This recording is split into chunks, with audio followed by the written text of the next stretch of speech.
Thank you for the introduction. So I'm a PhD student at the University of Montreal, as already said, and today I will present you our work on simultaneously building and reconciling a Synteny tree. This is a joint work with Mathieu Delabre and Nadia Elmabrouk. So I will present full Synest, a tree reconciliation algorithm predicting the evolution of a set of homologous genomic regions, or Synthenies, inside a species tree. We consider segmental events, including duplications, losses, Synteny fissions, and transfers, possibly going through unsampled or extinct species. We consider the problem of simultaneously building and reconciling a super Synteny tree from a set of gene trees and a species tree in input. So in this presentation, I will first explain our evolutionary model. Then I will define the minimum super Synteny tree problem. I will then show a naive way to solve the problem called the naive Synest. Then I'll present the full Synest algorithm that we developed for this problem. And finally, I will compare the run times of naive Synest and full Synest on a simulated dataset. So here we consider evolutionary histories, or reconciliations, explicating a given Synteny tree and a species tree. Such a history is an extension of the Synteny tree, for which each internal node has 3 labels: a species label, a Synteny label, which is a set of gene families, and an event label. I will now briefly explain the 7 events that we consider in our model. So the first event is the speciation. So for example, we have on the right a species tree S, and in the middle a history H, for which the root is a speciation event mapped to the species C, acting on a Synteny containing the blue and red gene family. We also consider segmental duplication events, in which a new Synteny is created in the same genome as its parent, and the new Synteny contains a subset of the gene families contained in its parent. So here, for example, a new Synteny containing only the red gene family is created in genome A. We also consider cut events, or fission events, in which a Synteny is split into 2, and the 2 new Syntenys belong to the same genome as their parent. We also consider a transfer of a duplicated segment, in which a new Synteny is created in a species that is separated from its parent. And once again, the new Synteny contains a subset of the genes family contained by its parent. Similarly to the cut event, we consider the transfer of a cut segment, where a Synteny is split into 2 new Syntenys, and one of the new Syntenys is transferred to a species that is separated from its parent. We also consider gain events, in which a gene family is gained into a Synteny. So here, for example, the red gene family is gained into a Synteny that is initially empty. So, well, the Synteny is created starting with only the red gene family. Finally, we consider loss events. Losses can either be partial, like on the left in the example, where only the red gene family is lost, but the blue gene family remain in the Synteny, or loss events can be total, like on the right in the example, where the entire Synteny is lost. So here's an example where we have a species tree S star on the left, a Synteny tree T on the right, and a history H in the middle, explicating the Synteny tree T and species tree S star. Notice that S star is an augmented species tree, where the leaves in blue correspond to unsampled leaves, unsampled species, whereas the leaves in black correspond to sampled species. And then we say that a history H explicates a Synteny tree T, if H is an extension of T, such that the leaves of H that belongs to sampled species are exactly correspond exactly to the leaves of T, which is the case here. So in our model, we suppose that each gene family is present at most once in a synteny, and we do not consider the gene order in the synthenies. That's why we can consider synthenies as set of gene families. We also suppose, to simplify the model, that each gene family is gained exactly once in a history. As usual, we attribute a cost to each event considered. The cost of a history is defined as the sum of the costs of the events in the history. An optimal history is a history of minimum cost. And for a given synteny tree T and species tree S, finding an optimal history explicating T can be done in polynomial time using the SNEST algorithm, an algorithm developed by our lab.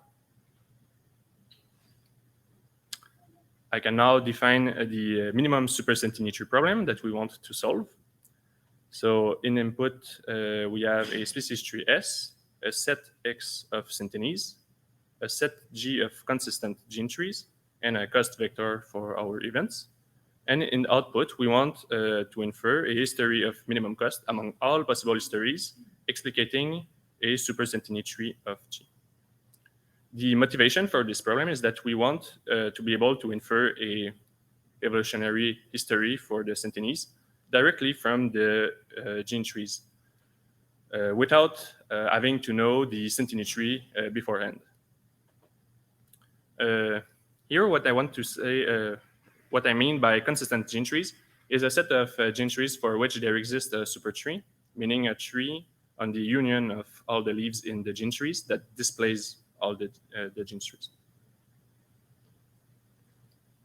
So here's an example of an input for the minimum supersynteny tree problem.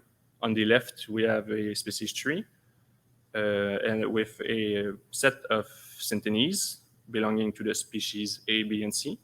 And on the right, we have a set of consistent gene trees, one gene tree for each gene family present in the synthenies. So here we have one gene tree for the blue family, one gene tree for the green family, and one gene tree for the red family.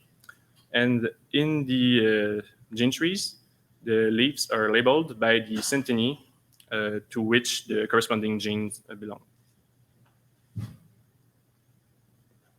Then for the gene trees in input, there can be many possible supersynteny trees. So here are two possible supersynteny trees, T and T prime.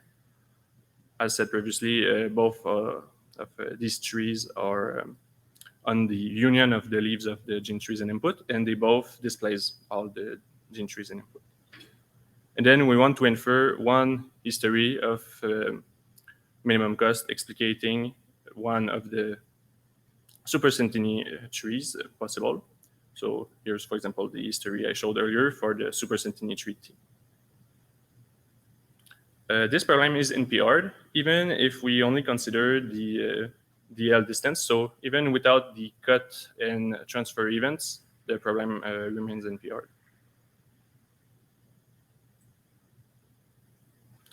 A naive way to solve this problem is to test all possible supertrees using the SNEST algorithm. I will call this way of solving the problem naive SNEST. However, it is very inefficient when the number of possible supertrees is high because we have to test them all one by one. And in worst case, the number of possible supertrees is the number of distinct rooted tree on N leaves, where N is the number of synthenies in input. And as you can see, this number grows very quickly with N. So even for low numbers of synthenies, like 10 or 15 synthenies, the number of possible supertrees may be greater than 1 billion, and then naive SNEST just can't solve the problem in a reasonable amount of time. So what we suggest is instead of testing all possible supertrees one by one is the full SNEST algorithm, in which we simultaneously build and reconcile an optimal supersynteny tree using ideas from previous work on DL reconciliation The super Synteny tree is built from top to bottom. At each step, we choose the compatible bipartition of the leaves leading to the minimum cost. What I mean by bipartition of the leaves is for a given internal node V of a tree, the bipartition of V is the pair LL, LR, where LL and LR are respectively the sets of leaves in the left and right subtrees of V, as shown in the figure. And a compatible bipartition is a bipartition that doesn't contradict any bipartitions present in the gene trees and input, because we want a history in the output explicating a super Synteny tree. So the Synteny tree must be a super tree. So it can't contradict one of the gene trees and input. So at each step, we start by computing the sets of all compatible bipartitions. To do so, we test all possible splits of the leaves in the left and right subtrees of the gene trees and input. So for example, if we have two gene trees in input, G1 and G2, there are 7 different ways to split the leaves of their left and right subtrees. So in the first case, for example, we can put all the leaves of G1 on one side and all the leaves of G2 on the other side, or we can put all the leaves of the left subtree of G1 on one side and all the other leaves on the other side, etc. In this way, we can find all compatible bipartitions. We can note that some of these splits may not be valid bipartition. For example, if G1 and G2 have a leaf in common, then the first example in which we put all the leaves of G1 on one side and all the leaves of G2 on the other side won't be a valid bipartitions because there will be a leaf that appear on both sides. But we can check for each split if it's valid or not. Then once we have the set of compatible bipartition at a given step, we compute the minimum cost history for each of those bipartitions, and we keep the optimal bipartition at each step. This is done recursively until we get to the leaves. So I will now show an example. If we consider the same 3 gene trees as before, here's a sequence of bipartitions that lead to the super Synteny tree T that I showed earlier. So for example, in the first, for the root, we choose for the bipartition to put A1 on the left side and all the other leaves on the right side. Then the left subtree is done because we're already at the leaf. And for the right subtree, we repeat the same process. So in this case, we decided to put C2 on the right side and then all the other leaves on the other side. And and so on until we get to the leaves.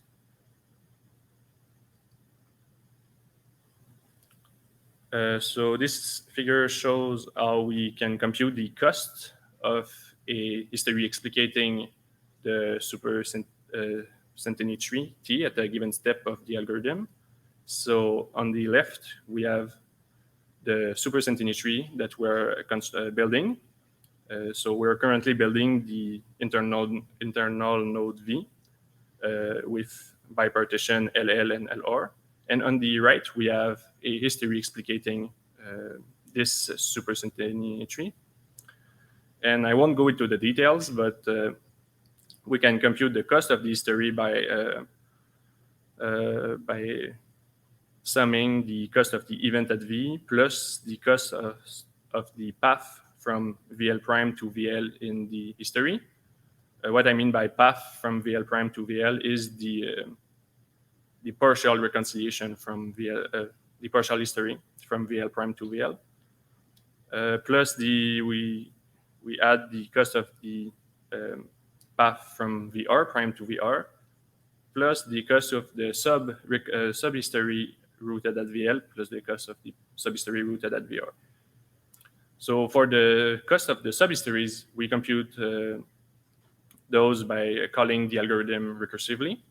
And for the cost of the event and the cost of the path, we can find the minimum possible cost by testing all the possible events at V, testing all the possible species at V, all the possible species at VL, at VR, and some possible Syntenes at V, VL, and VR. This leads to an algorithm running in O of 8 to the k times m to the k times k, k squared plus k n cubed time, where m is the number of Syntenes, k is the number of gene families, and n is the size of the species tree. So, well, obviously this is still exponential, as the problem is NPR'd, and we are not trying to show that p equal np here. But if the number of gene families is fixed and low, well, the algorithm is pretty efficient. If the number of gene families is high, then the algorithm is not that efficient in that case. So I will now talk about the simulations that we did to compare the runtime of naive CNEST and full CNEST. To do so, we developed Syntesim, a simulator generating evolutionary histories. We simulated histories with 10 contemporary species and kept the data sets with between 20 and 30 Syntenes to keep the run times of both algorithms reasonable. The number of gene trees in the data sets ranged from 1 to 15 in this case. Even in this case, the number of possible supersynteny trees was sometimes too high for naive CNEST to run in reasonable time, but we could still estimate its runtime by running CNEST on only one of the supersynteny tree, and then multiplying its runtime by the number of possible supersynteny trees. We ran full CNEST and naive CNEST on 2,300 datasets to compare their runtime.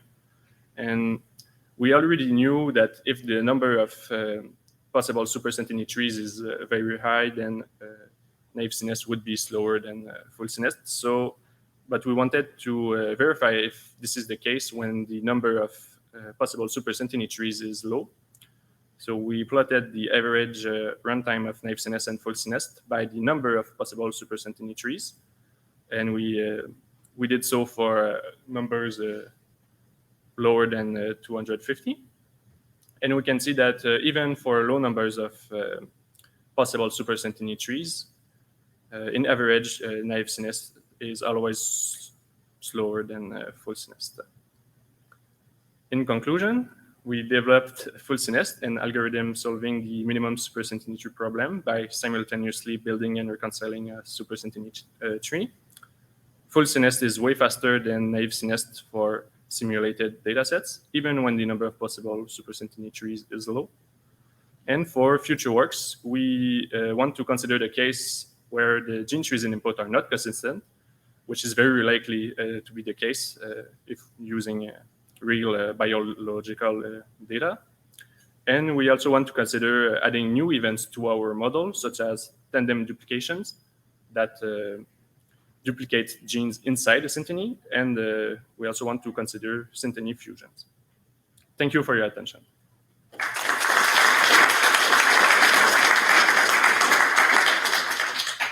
do we have a question from Mathieu before?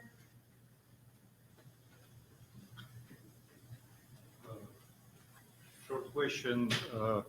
In practice, say with 10 syntenes, how big a species tree you can realistically analyze? If we have 10 syntenes, how big is the species tree? You tell me how big is the species tree you can handle. Can be pretty big. It can handle? Yes. Yes, it can be big. Say 100 species, 1,000 species. Possible.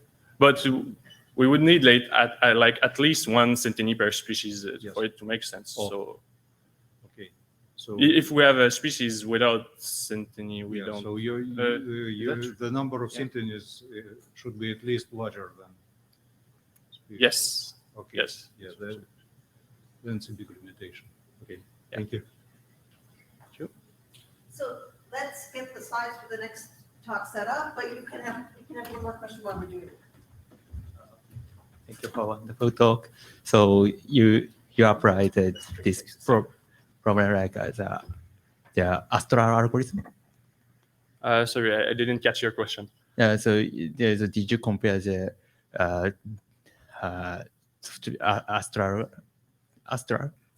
to the We didn't compare it to Astral because here we want to build the super tree, specifically the one that minimize our distance, if we want to say so, our reconciliation distance.